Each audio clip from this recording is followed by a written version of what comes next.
So I'm not that big of a power scaler. I don't know what hex means or how to do basic math. 5.13 inches. But the reason I made this video instead of something of quality is because I had an argument with a girl that likes Harry Potter about how I could 100% solo his verse, and she disagreed. So since I like to prepare and structure my arguments instead of just yelling incomprehensible nonsense at her for an hour, I made this video to prove her wrong. Today I'll be explaining my strategy as well as walking you through my whole plan about how I beat this black-haired orphan that only made 2 friends during his entire high school career, his broke-ass ginger friend, and progressively getting less hot as the movies continue, female friend. But first, I want to set up the rules as well as tell you how much experience I have with this specific verse. So, I've read all the books, even the spin-offs and the shitty 8th one, and I've watched all the movies except the Fantastic Beasts movies. Now, for the rules, I can choose when and where I appear, as long as if I did nothing and just minded my business, I would be able to grow old enough to see the death of Voldemort. So I can't just go back to the Stone Age and kill the first monkey that had magical powers. Also, I can only bring the clothes that I'm wearing as well as one item of my choosing, and I can bring money, but it caps at $1 million.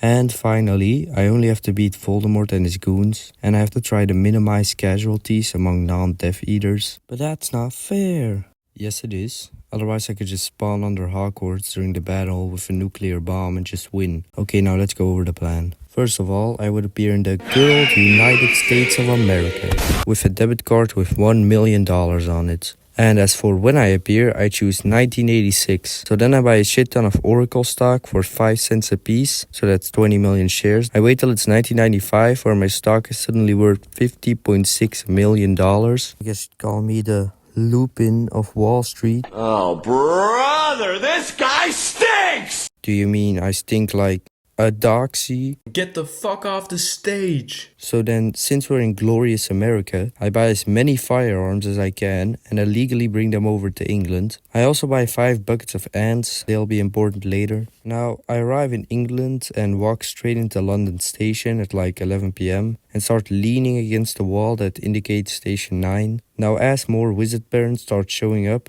they all start waiting for me to move, but here's the thing, I don't. Also, they can't use any spells on me because I paid a bunch of guys and gals to stare at me, so then wizards can't do shit. Everything's being recorded in glorious 720p 30 FPS. So eventually I start talking to one of the parents, whichever one looks the most important, and go like, "Let me through, bitch. I know about them Hogwarts and shit." I'm starting to feel like the way I'm talking is kind of racist. Who cares? Yeah, I guess, but wasn't your last job literally just being a racist? So then, once I'm in, I'll convince Dumbledore or some representative of this to make me a Muggle science teacher. This will not be important later. Now, my best chance to kill Voldemort is during the Battle of Hogwarts, which canonically takes place on the 2nd of May in 1998. So in the meantime, I'll prepare by telling Dumbledore who's evil and who's not and teaching the Hufflepuffs how to use guns. Because, by the way, the Hufflepuffs are the best house, okay? Fuck all other houses. The Gryffindors are a bunch of main character, egotistical, entitled dickheads. The Ravenclaws also have bloated ass egos and are annoying as shit. And the Slytherins, like, why the fuck is this even still a house? The Hufflepuffs? Nah, they humble, handsome, smart, and cool as shit. Their animal is a fucking honey badger, the coolest animal in existence. First of all, lions are fucking terrified of them, they are immune to snake poison, and they are smarter than hawks. Hufflepuff reigns supreme, so I'll only be teaching them how to use guns, because I know I can trust them. Now, to make sure that Dumbledore puts his full trust behind me, and gives me access to all of his resources, I'll kill Harry. Killing Harry means that Dumbledore's only option is me, and it also means that Ginny and that one Asian chick with a racist name become available. Plus, the fact that I can kill Harry so easily will make Dumbledore go like, "Damn son, I didn't know you were packing heat like that. You know what? I'm gonna make you head of defense at Hogwarts." That's awesome. Yeah, and you joined at just the right time. We're currently finalizing a nuclear deal with the Amish. Now let's fast forward to the battle. So the evil wizards pull up, and I could go into a detailed plan about positioning and trap setting and stuff like that, but honestly it basically boils down to me and the Hufflepuffs going, "We win. But what about Voldemort, bro? He a bomb." You know what, let's actually break this super terrifying villain down and actually show you how much of a fucking loser this guy is. First of all, he has one of the worst win-to-lose ratios I've ever seen in a villain. He just gets folded and folded and folded again and again and again and again. This guy has had 7 on-screen or on-page, I guess, fights, and he has lost every single one, cause he a bum. And no, I don't count him killing random-ass people that either were too scared to fight or didn't even put up a fight because they thought they'd lose. The only reason he wins fights is because people are scared of him. But as soon as you remove his aura, all you're left with is a Fallout 4 ghoul with skin conditioning. And if you're still not convinced, I want to quickly tell you about this little scene in the 4th book/movie. Okay, Voldemort's back. Harry stuck to a tombstone and Voldemort's whole squad has pulled up, as well as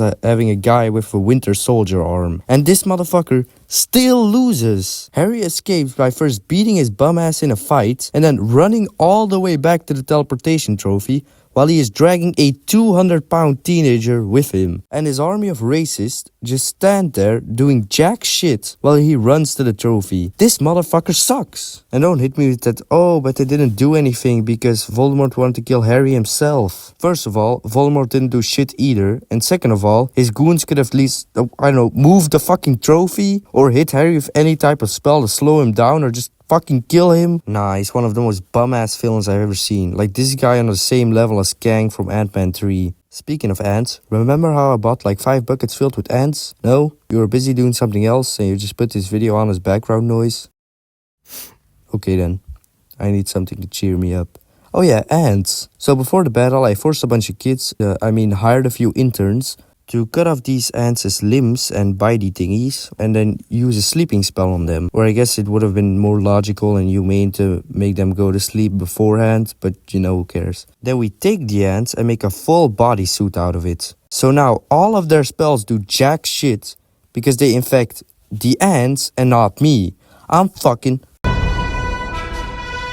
Plus, I can just hold one of the dead kids' corpses in front of me as a shield so that I'm... Okay, so every one of his accomplices is dead, but Voldemort isn't shivering his timbers just yet, because he knows he has one more trick up his sleeve. That's right, come on.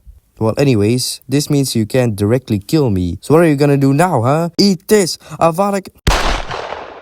Now, without his little staff, he's cooked. So all I have to do is capture him and just lock him up in a titanium box on the moon or in the core of the earth or something. So... you must feel pretty stupid now, huh? I don't actually care that much. Oh. Okay then.